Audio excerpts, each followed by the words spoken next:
stainless steel shaft cut through. The trouble is, it's 16mm rope, there's heaps of it, and the bit that I want is the bottom. Yeah? Wasn't going to work. So I had to change my manual, I had to change my policy, I had to change the way I did this and executed this plan. Change was going to be my friend. And this time, it was a pretty simple change. Roy, give me 4 feet more slack. Roy, give me slack. I unravel it over the prop. The rope comes free, and we step foot in Antarctica the next day. The moral of that story is about opportunities. It's about, oh, there's actually another opportunity I didn't tell you about. I was treated for hypothermia. It was a fairly pleasant experience. They weren't all men on board. At any rate, I come back to mainland Australia. I'm training for the North Magnetic Pole. Meanwhile, I can't wear shoes because my feet are so inflamed. I've got constant migraines. I've got anti-inflammatories. But despite that, my mind knows where it wants to be. My mind is going to be the first Australian to the North Magnetic Pole. Bring it on, that's the dream. Physically, I'm back there wearing, looking like a German tourist, wearing sandals and white socks. I'm pulling this tyre on the beach, Albert Park in Melbourne. And I'm pulling this tyre, training for the forthcoming expedition to the North Magnetic Pole. And I'm thinking, life is good, I'm being mentored by the best guy in the world on how to be a professional adventurer. How to write books, how to get documentaries up, how to be a professional adventurer, to do the whole thing. And I'm as fit as a mallee bull. Life doesn't get much better than that. Well, sometimes in life you get a curveball. It's how you deal with what happens to you. And that's why my friend Andrew was so disappointed in me, as I lay there in the Avenue Hospital, woe me, I'm on my warfarin, doing my network marketing, flogging those moisturisers, hating it, but justifying it. That's why he was so cross with me. Because he knew that I'd been there before. You with me? But back then I didn't let it beat me. Back then I didn't let this counter be real. Back then I'd allow myself to believe that I could go beyond it. Because belief is the fuel behind your thoughts. Back then I had belief. You see, I'll never forget this day. I'm sitting there between my crying mother and my crying fiancée. I wasn't crying because I'm so tough. And I say, Doc, what have I got? And he says, Peter, what you've got is a thoracic aneurysm. Aneurysm is a dilation of the aorta. Your aorta has dilated 3 times diameter. They say it's critical at 2 times diameter.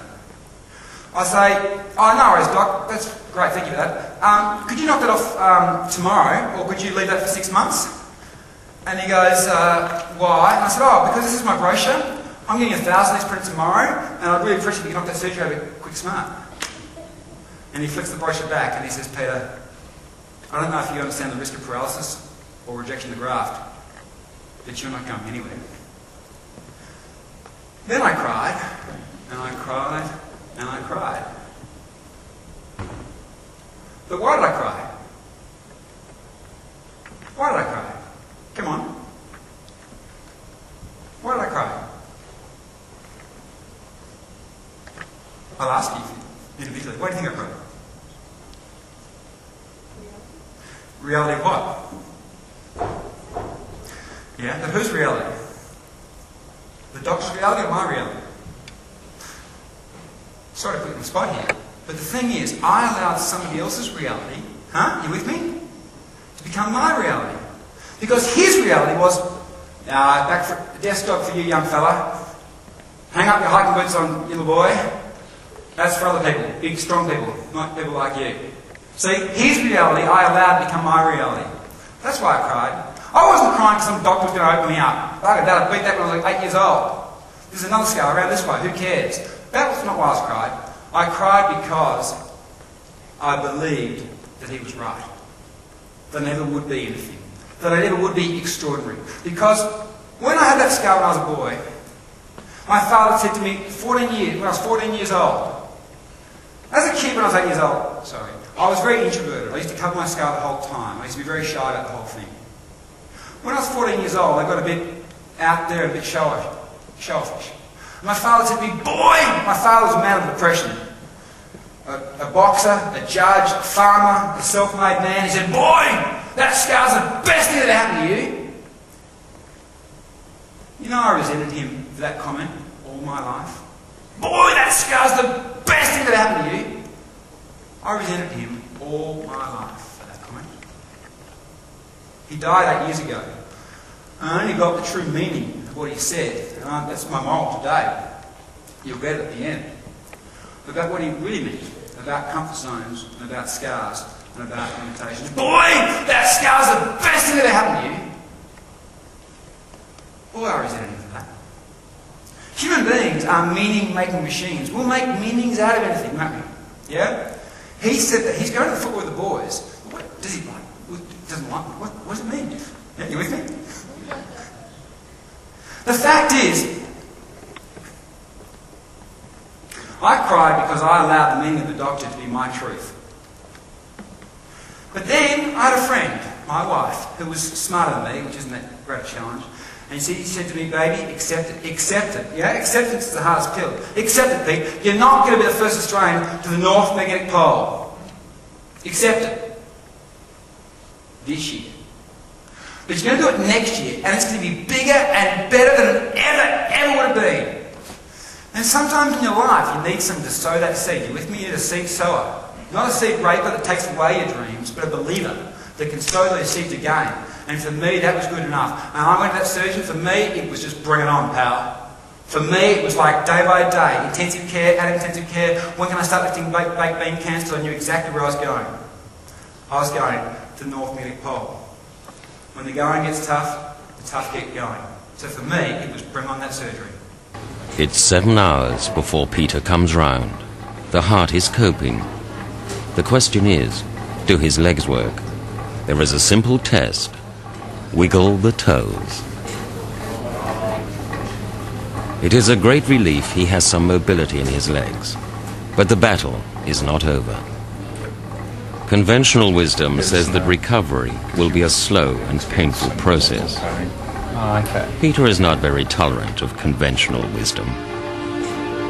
A couple of days after the operation, Peter is struck by the promotional potential of his situation. You see, it was a pretty good opportunity. And opportunities are what? So there I am lying in intensive care. The eye doctors had come around. And they worked that I was doing quite well. And they were going to take out a few tubes. And I said, actually, docs, you and your mates, otherwise known as interns, well, my docs because I've got ice cubes. And they put the ice cube from your chin and they run it down. What they're actually trying to do is they're trying to test how high the epidural blocker is. They don't want the blocker too high, because if it's too high, then your brain doesn't know to breathe, and that isn't too good for you. And if you have the blocker too low, then you're too much pain, you max out on morphine. That isn't too good for you either. Well, 12 months to the day from that operation, we stepped foot on the melting snow of northwest Canada. Now, the reason we're walking in the northern spring is because if we walked in the winter, you'd have a really solid ice block. We are walking on the sea, on the ocean, about 1.3 metres in thickness. Now, if you went in the winter, you'd have fantastic ice thickness, but you'd have no sunlight. If you walk in the summer, you'd have fantastic sunlight, 24 hours, but you'd have no sea ice. So we walk in the spring, which is the same time the polar bears are coming out of hibernation. And they think that ambitious Australians, with a chip on their shoulder and a point to prove, taste pretty good. So we always make sure, particularly when we went through Sastrugi where ice goes vertical, like 6 foot, 8 foot high, but the polar bears can be behind it. And what we do then is we make sure we walk as a big team, making lots and lots of noise, trying to scare them away. In addition to which, we had a series of flares, and a fallback position, we had a double-barrel pump-action shotgun. Which we had to keep in our, funnily enough, we had to keep them in our top left-hand lapel pocket in here. Hey, I was giving you a talk once, but it wasn't that long ago, about 6 months ago. And I said, oh, I keep them in here, and I pulled it out, and there was one still in there. I've had this for 15 years. Anyway, it's been through every country in the world, you know? Amazing. Anyway,